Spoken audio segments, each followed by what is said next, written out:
स्वरोजगार।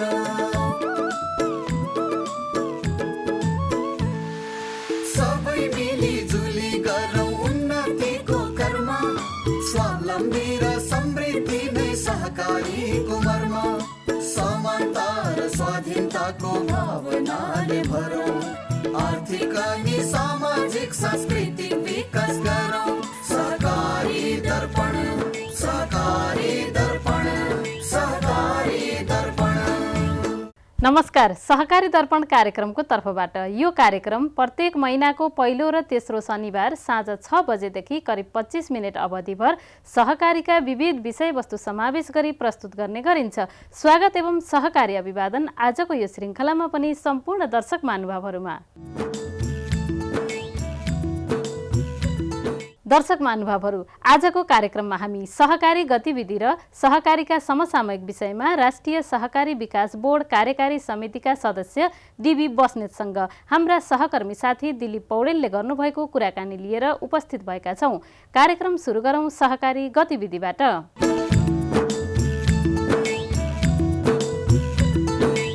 राष्ट्रिय सहकारी महासङ्घ GIZ, LPED र जिल्ला सहकारी सङ्घहरूको समन्वयमा कोभिड-19 को महामारीका कारण रोजगारी गुमाएका वर्गमा लक्षित गरी सञ्चालन गरिएको कृषि उद्यम विकास परियोजना समापन कार्यक्रम 2077 साल पुस 8 गते राष्ट्रिय सहकारी महासङ्घका अध्यक्ष मिनराज कणेलको अध्यक्षतामा भौतिक तथा भर्चुअल रूपमा सम्पन्न भयो। अध्यक्ष कणेलले कार्यक्रमको समापन भए पनि GIZ-सँग निरन्तर सहकार्य हुने आशा व्यक्त गर्नुभयो। कार्यक्रममा बोल्दै राष्ट्रिय सहकारी महासङ्घका पूर्व अध्यक्ष केशव प्रसाद बरालले कार्यक्रममा सहभागी सहकारी कर्मीहरूलाई कार्यक्रम समयावधि सकिए पनि कार्यक्रमले मार्गनिर्देशन बमोजिम निरन्तरता दिई आत्मनिर्भर हुन आग्रह गर्नुभयो। राष्ट्रिय सहकारी महासङ्घका वरिष्ठ उपाध्यक्ष ओमदेवी मल्लले कोभिड-19 का कारण विश्व नै आक्रान्त भएको बेलामा पनि कार्यक्रमले रोजगारी सृजनामा महत्त्वपूर्ण उपलब्धि हासिल गरेको बताउनुभयो। राष्ट्रिय सहकारी महासङ्घका लेखा सुपरिवेक्षण समितिका संयोजक धर्मदत्त देवकोटाले कार्यक्रमले गरिबी निवारण, रोजगारी सृजनामा महत्त्वपूर्ण भूमिका खेलेको र आगामी दिनमा यस्ता कार्यक्रमको निरन्तरताको अपेक्षा गर्नुभयो। राष्ट्रिय सहकारी महासङ्घका महाप्रबन्धक चित्रा कुमारी थामसुवाङले स्वागत मन्तव्य राख्दै कार्यक्रम उपलब्धिमूलक भएको बताउनुभयो। GIZ-का चिफ टेक्निकल एडभाइजर मोगाली मान्दरले राष्ट्रिय सहकारी महासङ्घ र GIZ-सँगको सहकार्य उत्साहजनक रहेको बताउनुभयो। उहाँले भविष्यमा पनि जलवायु र कृषिको क्षेत्रमा सहकार्य गर्ने बताउनुभयो। कार्यक्रममा महासङ्घका नायब महाप्रबन्धक बाबुल खनालले कार्यक्रमको गतिविधिबारे प्रस्तुत गर्नुभएको थियो। कार्यक्रममा जिल्ला सहकारी सङ्घका प्रतिनिधि, कार्यक्रमबाट लाभान्वित किसान र कार्यक्रमसँग सम्बन्धित विभिन्न व्यक्तिहरूको सहभागिता रहेको थियो। दर्शक महानुभावहरू, सहकारी गतिविधिपछि अब प्रस्तुत गर्दैछौँ सहकारीका समसामयिक विषयमा राष्ट्रिय सहकारी विकास बोर्ड कार्यकारी समितिका सदस्य डीबी बस्नेतसँग हाम्रा सहकर्मी साथी दिलीप पौडेलले गर्नुभएको कुराकानी।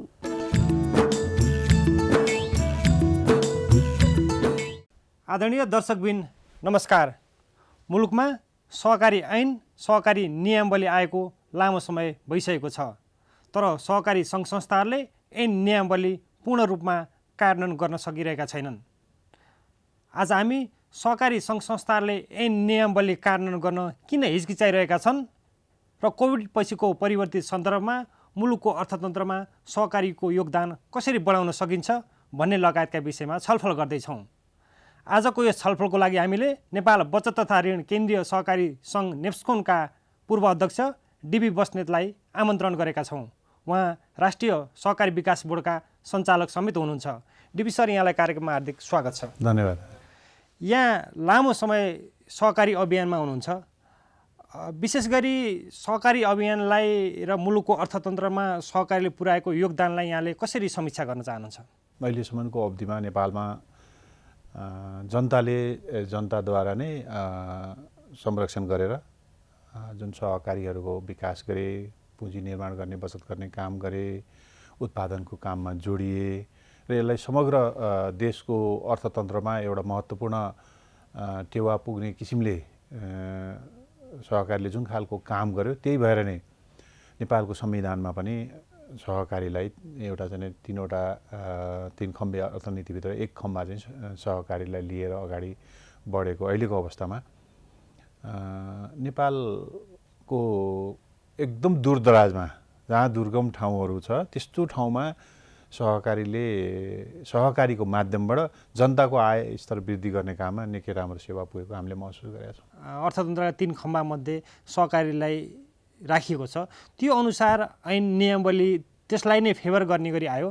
तर सहकारी ऐन नियमावलीमा भएका व्यवस्थाहरू, दोहोरो सदस्यता अन्त्यको कुरा, कर्जा सूचना केन्द्र स्थापनाको कुरा लगायत विविध विषयहरू छन्, ती पूर्ण कार्यान्वयनमा जान सकिरहेको अवस्था छैन। किन सहकारी ऐनले त्यसलाई नसगाइरहेको हो कि अथवा त्यहाँ नीतिगत केही कमजोरीहरू छन्, के लाग्छ यहाँलाई? जब नेपालको यो शासन प्रणालीमा केही फेरबदल भयो त्यसपछि सङ्घीय सिस्टममा गएर स्थानीय निकायहरूलाई जुन अधिकार प्रत्यायोजन भयो त्यसपछि सहकारी अहिलेको अवस्थामा अल्मलिएको अवस्था छ र कतिपय सहकारी ऐन र नियमहरूमा नीतिगत व्यवस्थाहरू जे सहकारीका लागि सकारात्मक रूपमा आएका छन् ती पनि त्यो ऐन नियम परिचालन गर्ने ठाउँमा बस्ने व्यक्तिहरू, त्यसलाई कार्यान्वयन गर्ने ठाउँमा बस्ने व्यक्तिहरू, विशेष गरी सरकारी निकायहरूमा बस्ने व्यक्तिहरूले त्यसलाई चाहिँ सहकारी ऐन नियमलाई जनताले चाहेको के र विधायकहरूले के आशयले यो ऐन र नियम बनाइदिए त्यो भित्र उहाँहरूले त्यो कुरा बुझिरहेको जस्तो पनि हामीले चाहिँ बुझिरहेको छ जस्तो मलाई चाहिँ महसुस भएको छैन। किनभने अब एउटा सहकारीमा त साँच्चीकै एउटा ट्रेन मान्छेको आवश्यकता पर्ने सहकारी सेक्टरलाई, अनि हरेक 2 वर्षमा 1 वर्षमा त्यहाँ आउने कर्मचारीहरू जब सहकारी पढ्छन्, जब सहकारी बुझ्छन्, अनि फेरि तिनीहरूको ट्रान्सफर हुन्छ, सहकारी अर्को ठाउँमा जान्छन्। यो सहकारी पूर्ण रूपमा बुझेका मान्छेहरू पनि नीति कार्यान्वयन गर्ने ठाउँमा नभएको कारणले यो पूर्ण रूपमा लागू नभए हो। र अर्को चाहिँ यसलाई जुन च्यानल वाइज तल झर्दै गयो बिस्तारो, यसलाई स्थानीय निकायहरूमा, प्रदेश सरकारमा जुन गयो, उहाँहरू नै अल्मली राख्नु भएको छ।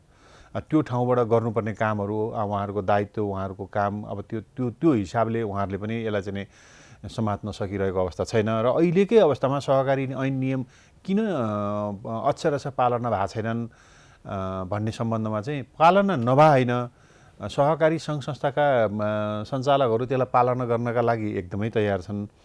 पालना गराउने ठाउँमा बस्ने मान्छेहरूले त्यसलाई चाहिँ अल्मलिरहेको देखिन्छ कि यसलाई अभियानले सरकारी निकायतर्फ मात्र मुख तागेर दोषारोपण गरेर उम्किन मिल्छ र? किनकि सहकारी भनेको सहकारीका मूल्य मान्यता आफै एउटा स्वशासित निकाय पनि भएको हिसाबले त्यो दायित्व होइन।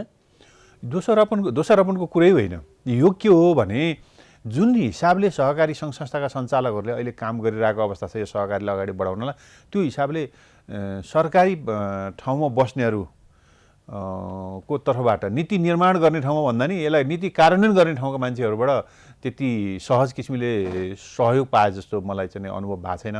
फेरि त्यो यो भनेर मैले हुँदै नभए होइन, जुम्मै हामीलाई असहयोग छ, जुम्मै अप्ठ्यारो मात्रै गरेका छ भन्न पनि खोज्या होइन, तर त्योभन्दा पनि सहजीकरण गर्न सकिन्थ्यो, त्योभन्दा पनि सजिलो बनाउन सकिन्थ्यो। हामीले पनि बुझाउन नसकेको होला उहाँहरूलाई, होइन, सरकारले पनि त्यो ट्रेन म्यान पावर पठाउन नसकेको होला भन्ने लाग्छ मलाई। अब नीतिगत हिसाबले हेर्दा सहकारीलाई खास नेपाल सरकारले, नेपालको संविधानले उच्च स्थानमा एक खम्बाको रूपमा राखिरहेको छ। तर मुलुकको जिडिपीमा सहकारीको योगदानको हिसाबले हेर्दा निकै कम देखिन्छ र यो सहकारीको योगदान बढाउनको लागि के गर्नुपर्छ? सहकारीहरू अझ के गर्न अगाडि बढ्नुपर्छ? के गर्न सकिरहेका छैनन् त? होइन, हामीले अब जिडिपीको अङ्कमा त यो धेरै पुरानो भयो। अहिले सहकारीको योगदान कति हो भनेर जिडिपीमा भनिरहेको कुरा निकै पुरानो हो। अहिले चाहिँ नयाँ सरकारले, सहकारी मन्त्रालय, विभाग, राष्ट्र ब्याङ्कले यसको नयाँ फेरि स्टडी पनि गर्न सकेका छैन। यो पुरानो 4% चाहिँ जिडिपीमा योगदान छ भनेर हामी त्यसरी भनिरहन्छौँ। तर हामी त्यो कुरामा हामीलाई त्यस्तो लाग्दैन। हामी अलि माथिकै अङ्कमा हुनुपर्छ जस्तो मलाई लाग्छ। हामी अगाडि नै छौँ। यसलाई चाहिँ अध्ययन गर्न सकेका छैन सरकारले। अब सरकारले नगरेर हामीले गरे भए पनि हुन्थ्यो। हामीसँग पनि त्यो स्रोत साधन नभएकै कारणले हामी त्यसमा चाहिँ अगाडि बढ्न सकेका थिएनौँ। र अर्को कुरा के हो भने अलिकति सरकारी सपोर्टहरू, कानुनी कुराहरूको सपोर्टहरूलाई पनि अलि फास्ट छैन, अलिकति फास्ट त्यसमा जाने। र अर्को कुरा के हो भने जुन सरकारबाट आउने सफ्ट लोनहरू भए, राष्ट्र ब्याङ्कले दिने अरू सुविधाहरू जे छन् ती कुराहरू पनि हामीले प्राप्त गर्दैनौँ। ती पनि फेरि हामीले चाहिँ सहकारी मार्फत त्यो जान पाइँदैन, त्यो क लेभलको बैङ्क मार्फत मात्रै जानुपर्ने हुन्छ। हामीसँग 37वटा नेपालमा भएका 37-38वटा ऐनहरू चाहिँ बाजिएका ऐनहरू छन्। ती ऐनले एक ठाउँमा गयो एउटा काम गर्नु गयो भने अर्को ऐनले चाहिँ त्यसमा चाहिँ अवरोध पुर्याइरहेछ। कतिपय हामी उत्पादनको काममा लाग्नलाई, कतिपय अब उद्योग धन्दाहरू हामी सुरु गर्नका लागि पनि हामीलाई सानो काम गर्न त रोकेको छैन, तर अलिकति म्यासिभली अलि ठुलो काम गर्नका लागि चाहिँ कानुनी रूपमा पनि बाधा अवरोध छ। र अब हामीले लगानी गर्ने पैसा भनेर त जनतासँग कलेक्सन गरेको, उनीहरूसँग प्रतिस्पर्धी ब्याज हामीले ब्याङ्कले भन्दा राम्रो ब्याज दिएर उनीहरूको पैसालाई राख्नुपर्छ। त्यसो गर्दा हामी लोनमा ऋणमा हामी सस्तो दिन सक्दैनौँ। सरकारले ग्रान्ट दिएर दिएको, अनुदान दिएर दिएको सस्तो लोनहरू पनि हामी मार्फत जाँदैन। यहाँ बचत तथा ऋण सहकारीबाट प्रतिनिधित्व गर्नुहुन्छ, तर धेरै कृषि लगायतका विभिन्न विषयगत सहकारीहरू पनि छन् र ती सहकारीहरूले सहकारी क्षेत्रलाई करिब 6 खरबभन्दा बढीको पुँजी परिचालन गरेको पनि भनिरहेको छ। अन्य विषयगत बहुद्देशीय सहकारी लगायत अन्य विषयगत सहकारी सङ्घ संस्थाहरू पनि बढी बचत तथा ऋणमै केन्द्रीकृत भए उत्पादन रोजगारी सिर्जनाको क्षेत्रमा काम गर्न नसिकेको आरोप पनि छ। यहाँ महासङ्घ या अन्य विभिन्न निकायहरू पनि छन्, राष्ट्रिय सहकारी महासङ्घ लगायतका। ती निकायहरूले पनि अलिकति फेसिलिटेट गरेर ती सहकारी सङ्घ संस्थाहरू प्लस तिनका सदस्यहरूको आयस्तर सुधार गर्नको लागि ठोस कार्यक्रम ल्याउनु पर्थ्यो, त्यो अलि देखिन्न नि। हामीले विकास बोर्ड मार्फत विकास बोर्डका विभिन्न कार्यक्रम पनि सिधै उत्पादनको सेक्टरमा जोडिएका छन्। अधिकांश प्रोग्रामहरू विकास बोर्डका र राष्ट्रिय सहकारी महासङ्घ भनेको चाहिँ सबै प्रकारका सहकारीहरूलाई सपोर्ट गर्ने कार्यक्रम हो र हामी सबै सेक्टरमा हामी जोडिनेछौँ। र अहिले भर्खरै हामी अर्को एउटा सहकारीको उत्पादनले मार्केट पाएन, बजार पाएन, हामीले बजारसम्म बजार चाहिँ उपयुक्त खालको बजार पाएनौँ, बिचौलिया मार्फत चाहिँ हाम्रो सहकारीको उत्पादन हामीले चाहिँ त्यसको मार्जिन नाफा चाहिँ हामी कम पाउँछौँ भन्ने सदस्यहरूको भनाइ अथवा उत्पादकहरूको भनाइपछि राष्ट्रिय सहकारी महासङ्घ र कृषि केन्द्रीय सहकारी सङ्घ मार्फत हामी आफ्नै बजार नेटवर्क पनि बनाउँदैछौँ। अहिले आज पनि हामी एउटा त्यसको मिटिङ गर्दैछौँ। यो बजार नेटवर्क पनि बनाउँदैछौँ। त्यसैले यो काममा लाग्दै नलागेको चाहिँ होइन, अभियान पनि लागेको छ। यो अभियानको विकासका लागि लाग्ने विकास बोर्ड पनि लागेको छ, तर जे देखिनु पर्ने गरी आउनुपर्ने हो अथवा जे नेपाली जनताले खोजिराख्नु भएको छ त्यो खालको त्यतिसम्म हामीले पुर्याउन सकेका छैनौँ। तर हाम्रो प्रयास चाहिँ जारी छ। यसलाई सानो सरकारी सहयोग चाहिँ ब्याङ्कलाई जे जस्तो खालको सुविधाहरू सरकारले दिएको छ त्यो खालको हाम्रो ठाउँमा पनि सहकारी मार्फत पनि जान सक्ने गरी बनाइदियो भने अझ हामी धेरै अगाडि बढ्न सक्थ्यौँ भन्ने लाग्छ मलाई। अहिले हामी खास एउटा कोभिडको सङ्क्रमणबाट गुजिरहेको अवस्था छ। विगत लामो समय लकडाउन झेल्यौँ र अहिले पनि यो या त्यो नामको अझै त्रास बाँकी रहेको छ र त्यो त्रासका बीच सदस्यहरू खास सदस्यले विभिन्न व्यवसाय गरिरहेका थिए। त्यो व्यवसायबाट उनीहरूले क्षति बेहोरिरहेको अवस्था छ। यस्तो कठिन अवस्थामा विशेष गरी प्राथमिक सहकारी सङ्घ संस्थाहरूले आफ्ना सदस्यको जीवनस्तर सुधार गर्न र उनीहरूको व्यवसायलाई एउटा रिभाइभ गर्नको लागि कस्तो सहयोग गर्नुपर्छ र कस्ता कार्यक्रम ल्याउनुपर्छ जस्तो लाग्छ? अब सुरुको बेलामा जब लकडाउन भयो त्यतिखेर खाद्यान्न बाँड्ने, लत्ता कपडा बाँड्ने सारा चाहिँ सबैतिर यो सिस्टमहरू सुरु भयो र हामी पनि सहकारीमा अब सफ्ट लोनको आवश्यकता पर्छ है भनेर हामी एउटा पुँजीलाई हल्टेज गरेर राख्यौँ। माग्न आउँछन्, दिनुपर्छ, उनीहरूको सेभिङ गरेको पैसा त फिर्ता दिनुपर्छ भन्ने लोनको पनि आवश्यकता होला भनेर तयारीमा बस्यौँ। तर यो कोभिडको 3-4 महिना कटेर गइसकेपछि हामी असारतिर, चैतदेखि सुरु भयो, असारको मसान्ततिर जाँदाखेरि हाम्रो लिक्विडिटी झन् हाई भयो है। डिपोजिट चाहिँ क्रमशः बढी नै रह्यो हामी कहाँमा, हामीलाई त्यस्तो समस्या भएन। अहिले पनि सहकारी संस्थाहरूका सदस्यहरूमा बचतकै कारणले, पैसाकै कारणले समस्या छ जस्तो लाग्दैन। तर तपाईँले भनेकै कुरा ठ्याक्कै के चाहिँ हो भने अहिलेको अवस्थामा नेपाल हाम्रो जस्तो देशमा सबैभन्दा बढी प्राइभेट सेक्टरमा यदि रोजगारी सिर्जना गरेको छ भने लघु घरेलु साना उद्योगले गरेको छ। त्यो सेक्टरबाट टोटल अहिलेको यो रोजगारीको अवसरहरू सिर्जना गर्ने 80% भन्दा माथि चाहिँ लघु घरेलु साना उद्योगहरूले रोजगारीको अवसरहरू सिर्जना गरेको हो। एउटा 2 लाख रुपियाँ लगानी गरेर व्यवसाय गर्ने मान्छेले 4 जनासम्मको आफ्नो परिवारहरूले चाहिँ रोजगारी त्यसबाट पाएको। त्यो अवस्थामा तिनीहरूको चाहिँ अत्यन्तै दयनीय अवस्थामा पुग्यो। ती मान्छेहरूले सहकारीहरूबाट लिएको लोन अथवा कहीँबाट लिएको लोनहरू फिर्ता गर्न सक्ने अवस्था रहेन, घरबाट तिर्न सक्ने अवस्था रहेन र ती चाहिँ नि विस्थापित भएका छन्। जो सानो पुँजीले व्यवसाय सुरु गरे तिनीहरू चाहिँ लगभग विस्थापित भएका छन्। त्यो साना उद्योगीहरूलाई बचाउने खालको कार्यक्रम चाहिँ सरकारले ल्याउन सकेन। सहकारी मार्फत पनि हामीले त्यो काम चाहिँ गर्न सकेनौँ। राष्ट्र ब्याङ्कले केही सफ्ट लोनहरू अथवा पुनर्कर्जा भनेर केही कर्जाहरू ल्याएको छ, त्यो पुनर्कर्जा लिनका लागि पनि ती साना उद्योगीहरूको पहुँचै पुगेन। र सहकारी आफैले प्रत्यक्ष देख्ने ठाउँमा केही सपोर्टहरू गरेको छ, लोन दिएको, केही ब्याजहरू मिना गरिदिएको, केहीलाई किस्ता तालिकाहरू अगाडि बढाइदिएको, अब अथवा लामो समयसम्म राखिदिएको सहकारी आफैले गरेको छ। तर सहकारीको लोनै दिँदाखेरि पनि कस्तो प्रतिस्पर्धी ब्याज दरमा सदस्यकै पैसा लिनुपर्ने भएको हुनाले त्यति सस्तो ब्याजमा दिन सकिँदैन। सरकारले दिएको सस्तो ब्याजको पैसा हामी मार्फत लगानी गरिदिन पाएको भए धेरै राम्रो हुन्थ्यो। विशेष गरी ओभरअल सहकारीहरूमा यो वित्तीय सुशासनको प्रश्न अलि ज्यादा उठ्ने पनि गरिरहेको छ। यसलाई व्यवस्थित गर्दै अगाडि बढ्नको लागि के गर्नुपर्छ? यहाँको आम सहकारी कर्मीहरूलाई यहाँको सुझाव के छ? होइन, नेप्स्कुन आफैले र केही केन्द्रीय सङ्घहरूले अरूले पनि गरेका छन्, राष्ट्रिय सहकारी महासङ्घले नै अहिले प्रयास गरिरहेछ। हामी आफैले अनुगमनको काम, स्तरीकरणको कामहरू नेप्सुनले सुरु गरेका छ। विगत 10 वर्षदेखि यो स्तरीकरणको काम, जो स्तरीकरण काममा लागेका छन् अथवा त्यो स्तरीकरण नेप्सुनले ल्याएको त्यो प्याकेज प्रोग्रामभित्र अभियानभित्र जो सामेल छन् उनीहरूको सहकारी संस्थाहरू राम्रो छ। जो त्यो प्रोग्रामभित्र आउन सामेल हुन चाहँदैनन् त्यहाँ केही समस्याहरू छ। र सहकारी यति धेरै सहकारी 35-36 हजार सहकारी खुलेका ठाउँमा सबै सहकारी सोसियल भावनाले पनि नआएका पनि हुन सक्छन्। सहरी एरियामा केही चाहिँ व्यक्तिगत व्यवसाय बनाउने हिसाबले पनि त्यो केही आएका हुन सक्छन्। त्यस्तो ठाउँहरूमा समस्या हुनसक्छ। र अहिले हामीले देखेको यसलाई सुशासनमा लैजान, स्तरीकरणमा जान र सबै सहकारीहरू एकसाथ एउटा सिस्टममा जान चाहिँ यो अम्ब्रेला अर्गनाइजेसनको नेटवर्कभित्र आउनुपर्ने हुन्छ। र हाम्रो ऐनले एउटा छुटेको कुरा के हो भने हाम्रो ऐनले त्यो फेडरेसनहरूको मेम्बर बने पनि हुन्छ नबने पनि हुन्छ, अनिवार्य छैन। र जो नेटवर्कभित्र आएका छन् उनीहरूलाई चाहिँ सिस्टममा लैजानका लागि फेडरेसनहरूले केही न केही सपोर्टहरू गरेका छ। र जो त्यहाँ आइकन पनि फेडरेसनको नेटवर्कमा आएर अथवा नआएर जो बदमासी गरेका छन् उनीहरूलाई कानुनी कारवाही गर्नुपर्छ। त्यो चाहिँ नि सरकार त्यसले त्यो काम गर्ने सरकारले नै हो। दण्ड लाउने काम त सरकारले नै गर्नु पर्यो। फेडरेसनहरू त्यसमा सहयोग गर्न तयार छ। बदमासी सहकारी प्रारम्भिक सहकारी सङ्घ संस्थामा केही समस्या देखिए जस्तै ओभरअल अभियानमा सहकारी नेतृत्व गरिरहेका सहकारीका नेताहरूमा पनि अलिकति केही विकृति देखिरहेको र यसलाई अलिक शुद्धिकरण गर्नुपर्छ भन्ने पनि कुरा उठ्ने गरेको छ। यसलाई के लाग्छ यहाँलाई? खासै विषयगत विभिन्न प्रकारका विषयगत समितिहरू छन्, उनीहरूको भूमिकामाथि उनीहरूले त्यस्ता सहकारीलाई कुनै न कुनै रूपमा प्रोटेक्सन पनि गर्ने त्यो पनि आरोप लाग्ने गरेको छ। के भन्नुहुन्छ यहाँ? मलाई त्यस्तै फेडरेसनहरूमा बस्ने सञ्चालकका मान्छेहरू त आफ्नो एउटा मोडेल संस्थाहरू लिएर फेडरेसनमा जानुपर्छ। अनि उनीहरूले पारदर्शी काम गर्नुपर्छ, सुशासनमा बसेर काम गर्नुपर्छ। तिनीहरू नै मोडेल भएनन् भने प्राइमेरी सोसाइटी त हुँदैन होइन। हाम्रो पनि यसै वर्ष इलेक्सन सम्पन्न भएको। इलेक्सन पछि नै महासङ्घको पहिलो बोर्ड मिटिङले एउटा आफ्नो प्राइमेरी सोसाइटीको सम्पूर्ण विवरणहरू महासङ्घलाई बुझाउनु पर्ने र उहाँहरूले गरिरहेका आफ्ना गतिविधिहरू चाहिँ नियमित रूपमा महासङ्घलाई जानकारी गराउनु पर्ने भनेर भनेको छ। यसलाई त्यो राष्ट्रिय स्तरमा केन्द्रीय स्तरमा बस्ने पदाधिकारी सञ्चालकहरू उनीहरू पनि पहिला आफ्नो प्राइमेरी सोसाइटी राम्रो बनाउनु पर्यो, त्यसपछि आफ्नो फेडरेसन राम्रो बनाउनु पर्यो, त्यसपछि फेडरेसनमा आएपछि फेडरेसनले दिएको जिम्मेवारी आफूले कति हदसम्म पुरा गर्यो त्यो काम गर्नु पर्यो।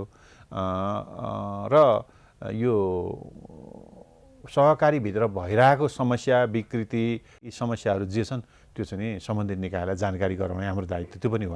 हामीले सक्ने हामीले गर्ने, हामीले नसक्ने सम्बन्धित निकायलाई जानकारी गराउने हो। फेडरेसनहरू अहिले नेपालका राष्ट्रिय स्तरका अथवा केन्द्रीय स्तरका फेडरेसनहरू विगतको दाँजोमा राम्रा हुँदै गएका छन्। यो अभियानलाई अझै व्यवस्थित गर्न महासङ्घले कसरी नेतृत्वदायी भूमिका खेलिरहेको छ त? खास चाहिँ कस्ता कार्यक्रमहरू ल्याइरहेको छ? अहिले चाहिँ महासङ्घ पनि सरकार सँगसँगै हातेमालो गरेर अगाडि बढ्नका लागि सहकारीलाई पहिलो काम चाहिँ उत्पादनमै जोड्नका लागि गएको छ। उत्पादनमै जोड्न गएको छ अनि सुशासनमा लैजान पनि सहकारीले काम गरिरहेछ। सुशासनमा लैजानका लागि राष्ट्रिय सहकारी महासङ्घले आफ्नो ठाउँबाट जति काम गरे त्यो नीतिगत रूपमा सरकारी सहयोग चाहिँ कम छ भन्ने मलाई लाग्छ। नीतिगत रूपमा तपाईँलाई एउटा मात्रै म उदाहरण दिन्छु। यति धेरै बचत तथा ऋण सहकारी र अरू बहुद्देशीय अरूले पनि जसले वित्तीय कारोबार गरे तिनीहरूलाई एउटा कर्जा सूचना केन्द्रको चाहिँ काम राष्ट्रिय सहकारी महासङ्घले गर्नुपर्छ भनेर सहकारी ऐनमा आएपछि राष्ट्रिय सहकारी महासङ्घ चाहिँ त्यो काममा अगाडि लाग्यो। बैंकहरूको लागि कर्जा सूचना केन्द्र छ, हाम्रो पनि सहकारीको पनि कर्जा सूचना केन्द्र बनाउने भनेर लाग्दा त्यो नीतिगत रूपमा मन्त्रालयमा अहिले अड्केर बसेको छ। न त्यहाँबाट निस्कन्छ, न हुन्छ भनेर निस्किन्छ, न हुन्न भनेर निस्किँदैन। त्यति अल्मल्याएर राख्नुहुन्न भन्ने मलाई लाग्छ। र राष्ट्रिय सहकारी महासङ्घले अहिले जे हिसाबले राष्ट्रिय सहकारी महासङ्घ अब सहकारी विकास बोर्डलाई जे स्रोत साधन, म त विकास बोर्डमा नि सँगसँगै छु, हामी भर्खरै बजेट पास गरेका छौँ। एउटा विकास बोर्डको यत्रो संरचना छ, यति धेरै काम गर्ने सम्भावनाहरू छ, यति धेरै यहाँ विज्ञहरू हुनुहुन्छ, तथापि फेरि सरकारी बजेट चाहिँ छँदै छैन भने बजेट त दिनु पर्यो नि। यो खालको समस्या चाहिँ मैले मन्त्रालयदेखि नै देखाएको छु। यो साधन स्रोत अभावको बीच पनि अब राष्ट्रिय सहकारी विकास बोर्डले के प्राथमिकता राखेर अगाडि बढ्नुपर्छ र अहिलेसम्मका कार्यक्रमहरूलाई कसरी समीक्षा गर्नुहुन्छ? राष्ट्रिय सहकारी विकास बोर्डले गर्नुपर्ने यत्रो सारा सबै पोलिटिसियनहरू, सबै चाहिँ विधायकहरू, सबै कर्मचारीहरू, साराको सारा मान्छेहरूको अहिलेको मुखबाट आउने सहकारीप्रतिको भनाइ के हो भने सहकारी उत्पादनमा जोडिएन, सहकारी उत्पादनमा जोडिएन भन्ने छ।